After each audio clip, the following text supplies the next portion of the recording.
Hey man, say man, this is the A Man Show back at it again with another banger.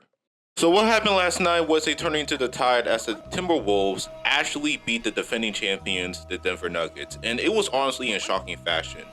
I wasn't surprised how this series is going to go either or with each team and go to 7 games, but the last 2 games is where it hits the nail for me. Specifically, the Denver Nuggets. Getting blown out by 45 points away and then going back home for a game 7 and choking a 20-point lead going into the second half, which is, by the way, the largest choke in a game 7 ever.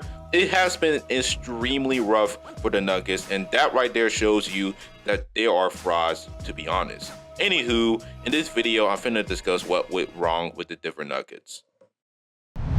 And before this video starts, make sure y'all subscribe to the A-Man Show where I post NBA and NFL content. Be sure to turn on post notifications so that way you don't miss anything new from me. Anyways, stay tuned and let's get it. The Denver Nuggets all year were touted as a team to repeat as champions. It's been 6 years that there has been a repeat champion, and the Nuggets were looked upon as a team to accomplish it. They improved their record from 53 wins to 57 wins, and they have improved their defense significantly from the 15th ranked defense last year to the 8th best. And even looking specifically in the fourth quarter, they have been a top 5 team in the second half, and as far as a fourth quarter margin, they were ranked 6th.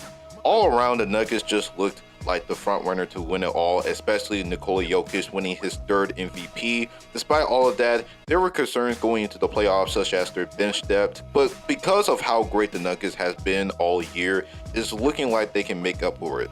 At least we thought so. The Nuggets were the 2nd seed of the tight Western Conference, and they will face up against the Lakers of all people in the first round. Everyone and their mamas were acting like this is the year that the Lakers were going to stamp their mark and finally beat the Nuggets, which we all knew deep down they weren't going to. Even though the Nuggets came back from every 20-point deficit, excluding Game 4, there were concerns regarding the bench production and even the starters. Jamal Murray was very inconsistent up until the fourth quarter. KCP wasn't that good.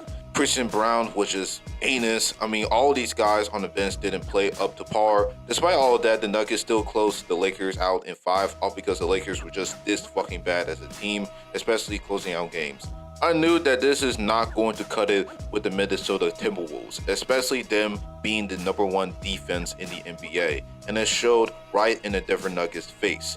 In the first 2 games, the Nuggets were exposed, especially in Game 2, where they got blown out at their home floor. The Timberwolves were getting after it defensively against the Nuggets, cutting off passing lanes for Jokic to kick out to his teammates. Also, they were blitzing and double teaming him like crazy, causing so many turnovers as well as closing off the post, forcing him to shoot.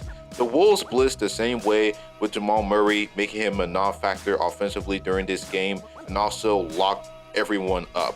Now, in the next 3 games, the Nuggets did turn it back up to their old selves by winning 3 straight games, with Nikola Jokic putting up all-time great performances in both Game 4 and Game 5, as well as Jamal Murray, MPJ, Aaron Gordon. All these guys are now really contributing ever since moving Rudy Gobert off from the post. But once the Wolves made adjustments towards closing out all the other guys, including Jamal Murray, that's when the Nuggets will begin to lose their magic.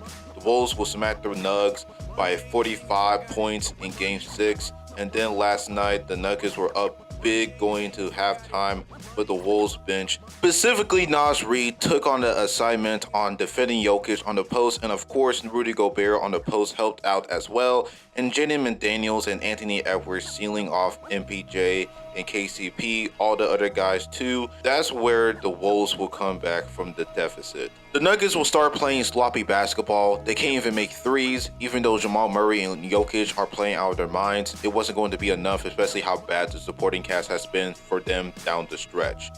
So the Timberwolves advanced to the conference finals after 20 years, while the defending champs will take the trip to Cancun, being the 4th team to not make a conference finals appearance after winning a championship.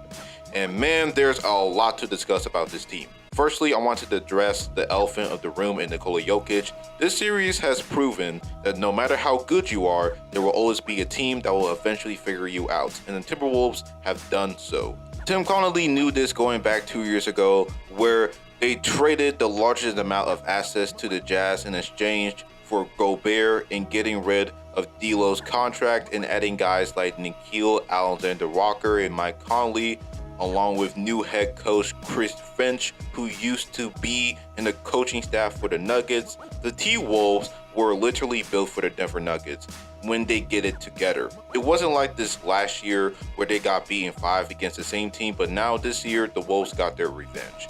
Getting 6'8" to 7'3" guys with length, as well as them being athletic, quick on their feet, strong and aggressive, along with a coach that knows every move. Jokic was going to get exposed either way, and this series proved it. Jokic's field goal percentage went down by 6%, and from 3, he was horrid from that area, jacking up more threes than usual because the Wolves forced him to shoot from 16 feet more often. Jamal Murray has been extremely inefficient, excluding his fourth quarter performances throughout the postseason. MPJ, especially in the semis, has been shit. KCP didn't do jack shit either, and the bench has been horrid. They were actually the worst bench throughout the postseason. Christian Brown and in certain times Payne Watson and Justin Holiday have been your only decent options on the bench. That is also another reason why the Nuggets faltered, because of the lack of bench depth on the roster. The starters had to play more minutes, and because of that they got tired, and that's what gave the T-Wolves the advantage. The Nuggets in the offseason needs to address the bench in order for them to compete again, because what we've seen in the postseason goes to show you that an inadequate bench is not going to win you a chip, no matter how fucking great the starting 5 is. There's no major move that they need to make other than increasing their depth on the roster. Get another big man like a Mason Plumlee that can back up Jokic, and another big man like a Daniel Gafford that can add big man depth, as well as the perimeter guys too, because Reggie Jackson, Justin Holiday, Christian Brown, Payne Watson is not going to do it anymore. They need more depth. Going into the offseason, Kentavious Caldwell-Pope have a player option, and if he declines it for bigger money offered from another team, then it will be a major loss for the Nuggets, because he has been a very effective 3-and-D player in their championship run last year.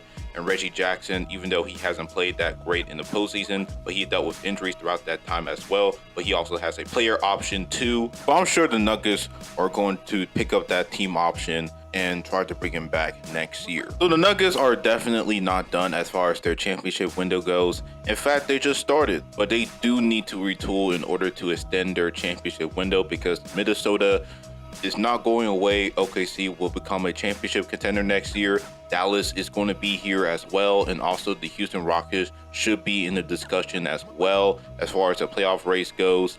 The Western Conference is not getting any easier, and if the Denver Nuggets were to go back to their championship selves, they have to improve their bench. No ifs, ands, or buts about it. So in conclusion, it's the Denver Nuggets frauds of this playoffs. Based on the last 2 games of the series, they do look a bit fraudulent, but certainly not in the level of the Suns 2 years back. But anyways,